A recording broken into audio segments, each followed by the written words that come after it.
ദൈവസ്നേഹം വർണ്ണിച്ചിടാൻ വാക്കുകൾ പോരാ,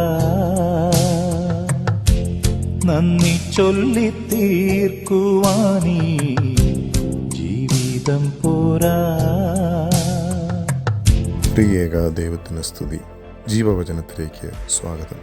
BC 465 മുതൽ 424 വരെ ബാബിലോനിയ, അതായത് ഇന്നത്തെ ഇറാഖ് ഭരിച്ചിരുന്ന അർത്തഹ്ഷ്ഠ രാജാവിൻ്റെ പ്രധാന പാത്രവാഹകനായിരുന്നു നെഹമ്യാവ്. അദ്ദേഹത്തിൻ്റെ പിതാവിൻ്റെ പേര് ഹക്കല്യാവ് എന്ന് രേഖപ്പെടുത്തിയിരിക്കുന്നതൊഴികെ വേറെ വിവരങ്ങളൊന്നും അദ്ദേഹത്തെക്കുറിച്ച് ലഭ്യമല്ല.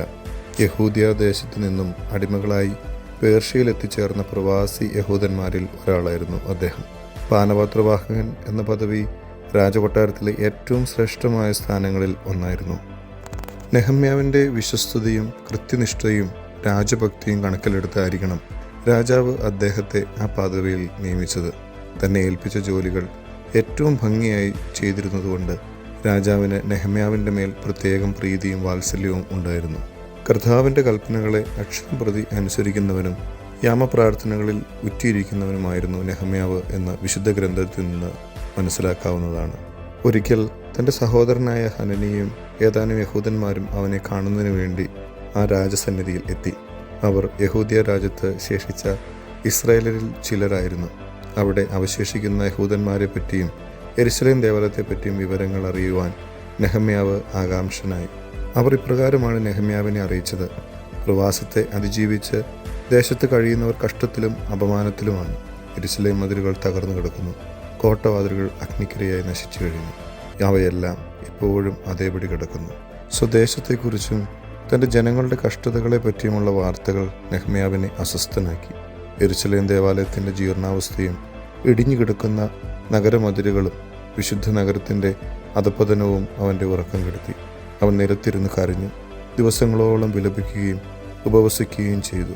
സ്വർഗസ്ഥനായ ദൈവത്തിൻ്റെ സന്നിധിയിൽ മുട്ടുകുത്തി അവൻ ഇങ്ങനെ പ്രാർത്ഥിച്ചു: സ്വർഗത്തിൽ വസിക്കുന്ന ദൈവമായ കർത്താവേ, തന്നെ സ്നേഹിക്കുകയും തൻ്റെ പ്രമാണങ്ങൾ അനുസരിക്കുകയും ചെയ്യുന്നവരോട് ഉടമ്പടി പാലിക്കുകയും കാരുണ്യം കാട്ടുകയും ചെയ്യുന്ന മഹാനും ഭയങ്കരനുമായ ദൈവമേ, നിന്റെ ദാസന്മാരായ ഇസ്രായേൽ മക്കൾക്ക് വേണ്ടി നിന്റെ മുമ്പാകെ പ്രാർത്ഥിക്കുകയും ഇസ്രായേൽ മക്കളായ ഞങ്ങൾ നിന്നോട് ചെയ്തിരിക്കുന്ന പാപങ്ങളെ ഏറ്റുപറയുകയും ചെയ്യുന്ന അടിയൻ്റെ പ്രാർത്ഥന കേൾക്കേണ്ടതിന് നിന്റെ ചെവി ശ്രദ്ധിച്ചും നിന്റെ കണ്ണ് തുറന്നും ഇരിക്കണമേ. ഞാനും എൻ്റെ പിതൃഭവനവും പാപം ചെയ്തിരിക്കുന്നു. ഞങ്ങൾ നിന്നോട് ഏറ്റവും വഷളത്വമായി പ്രവർത്തിച്ചിരിക്കുന്നു. നിന്റെ ദാസനായ മോശയോട് നീ കൽപ്പിച്ച കൽപ്പനകളും ചട്ടങ്ങളും വിധികളും ഞങ്ങൾ പ്രമാണിച്ചിട്ടുമില്ല. നിങ്ങൾ എങ്കിലേക്ക് തിരിഞ്ഞ് എൻ്റെ കൽപ്പനകളെ പ്രമാണിച്ച് അവയെ അനുസരിച്ച് നടന്നാൽ നിങ്ങളുടെ ഭ്രഷ്ടന്മാർ ആകാശത്തിലെ അറുതി വരെ എത്തിയിരുന്നാലും അവിടെ നിന്ന് ഞാൻ അവരെ ശേഖരിച്ച് എൻ്റെ നാമം സ്ഥാപിക്കുവാൻ ഞാൻ തിരഞ്ഞെടുത്ത സ്ഥലത്ത് കൊണ്ടുവരും എന്ന് നീ നിന്റെ ദാസനായ മോശയോട് അരുളി ചെയ്ത വചനം ഓർക്കണമേ. കർത്താവേ, നിന്റെ ചെവി അടിയൻ്റെ പ്രാർത്ഥനയ്ക്കും നിന്റെ നാമത്തെ ഭയപ്പെടുവാൻ താല്പര്യമുള്ള നിന്റെ ദാസന്മാരുടെ പ്രാർത്ഥനകൾക്കും ശ്രദ്ധയുള്ളതായിരിക്കണമേ. ഇന്ന് അടിയന് കാര്യം സാധിപ്പിച്ച് ഈ മനുഷ്യൻ്റെ മുമ്പാകെ എനിക്ക് ദയ ലഭിക്കുമാറാകണമേ. വിശുദ്ധ വേദപുസ്തകത്തിൽ രേഖപ്പെടുത്തിയിട്ടുള്ള പിതാക്കന്മാരുടെ പ്രാർത്ഥനകളിൽ നെഹമ്യാവിൻ്റെ മേൽ പറഞ്ഞ പ്രാർത്ഥന ഏറ്റവും ഹൃദയസ്പർശിയും അനുകരണീയവുമായിരിക്കുന്നു. സ്വജാതിക്ക് വേണ്ടിയുള്ള അവൻ്റെ തീഷ്ണത ഇവിടെ വളരെ ശ്രദ്ധേയമാണ്. തനിക്ക് കൊട്ടാരത്തിൽ ഏറ്റവും സൗകര്യപ്രദമായ ഒരു ജോലിയും ബഹുമാന്യ സ്ഥാനവുമുണ്ട്. രാജാവിൻ്റെ ഇഷ്ടത്തിന് പാത്രീഭൂതനായി സുഖമായി ജീവിക്കുന്നതിന് നെഹമ്യാവിന് അവസരവുമുണ്ട്. എന്നാൽ താൻ ജനിച്ചു വളർന്ന ദേശത്തെയും തൻ്റെ സ്വന്തം ജാതിയെയും ഓർത്തപ്പോൾ അവന് ഏറ്റവും ദുഃഖമുണ്ടായി. താൻ ആരാധിക്കുവാൻ പോകാറുണ്ടായിരുന്ന ദേവാലയത്തിൻ്റെ ശോചനീയ സ്ഥിതിയും നഗരത്തിൻ്റെയും നാശവും അവന് വേദന ഉളവാക്കി. ദൈവഭക്തിയുടെ മകുടോദാഹരണമാണ് പ്രാർത്ഥനയിൽ ഉടനീളം നാം കാണുന്നത്. ഒന്നിനും ബുദ്ധിമുട്ടില്ലാതെ രാജസന്നിധിയിൽ ആഡംബരത്തോടെ കഴിയേണ്ട നെഹമ്യാവ് ഇപ്പോൾ ഇരുന്ന് കരയുന്നു, ഉപവസിക്കുന്നു. രാവും പകലും ആഹാരവും വെടിഞ്ഞ് ഉറക്കം ഉപേക്ഷിച്ച് അവൻ നിശ്ചയദാർഢ്യത്തോടെ പ്രാർത്ഥിക്കുന്നു. തൻ്റെ പിതാക്കന്മാരുടെയും സ്വജാതികളുടെയും പാപങ്ങൾ ഏറ്റുപറയുന്നു. യെരുശലേം നഗരത്തിൻ്റെയും ദേവാലയത്തിൻ്റെയും പുനരുദ്ധാരണത്തിനും ജനങ്ങളുടെ വിജയത്തിനും വേണ്ടി കർത്താവിനോട് കേണപേക്ഷിക്കുന്നു.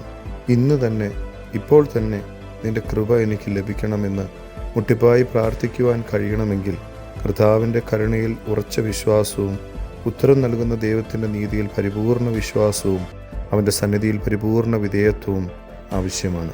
സ്വന്തം സഹോദരന് വേണ്ടിയും സമൂഹത്തിന് വേണ്ടിയും ദേശത്തിനു വേണ്ടിയും സ്വജാതിക്ക് വേണ്ടിയും പിതാക്കന്മാർ അർപ്പിക്കുന്ന മധ്യസ്ഥ പ്രാർത്ഥനകളിൽ പ്രീതിപ്പെടുന്ന കർത്താവിനെയാണ് പഴയ നിയമത്തിലെ ഈ ചരിത്ര സംഭവത്തിൽ നാം കാണുന്നത്.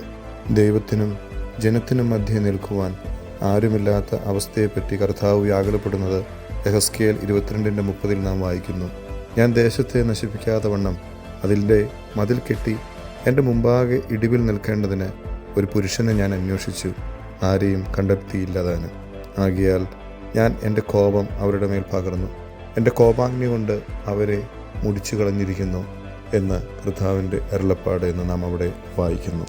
അയൽക്കാരന് വേണ്ടി പ്രാർത്ഥിക്കേണ്ടതിൻ്റെയും യാചിക്കേണ്ടതിൻ്റെയും ക്രിസ്തീയ ധർമ്മമാണ് ഇവിടെ വെളിവാക്കുന്നത്. ദൈവമുമ്പാകെ തീഷ്ണതയോടെ നിന്നുകൊണ്ട് മറ്റുള്ളവരുടെ വേദന അകറ്റുവാനും വിശ്വാസപൂർവ്വം പ്രാർത്ഥിക്കുമ്പോൾ സ്വർഗത്തിലെ ദൈവം അത്ഭുതം പ്രവർത്തിക്കുന്നു എന്ന് പൂർണ്ണമായിട്ടും വിശ്വസിക്കുവാനും നമുക്ക് ഓരോരുത്തർക്കും കഴിയണം. നശിച്ചു പോകുന്ന സമൂഹത്തിനു വേണ്ടി യാചിക്കുന്ന ക്രൈസ്തവ ദൗത്യം വിലയേറിയതാണ്.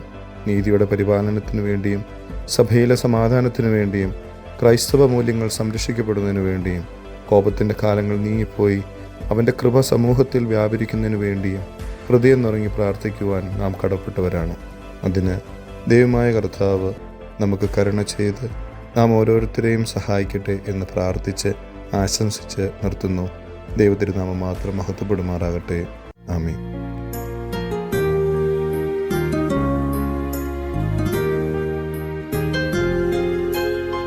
സ്തോത്രം സ്തോത്രം കർത്താവേ, സ്തോത്രമാതായിരമായിരമായി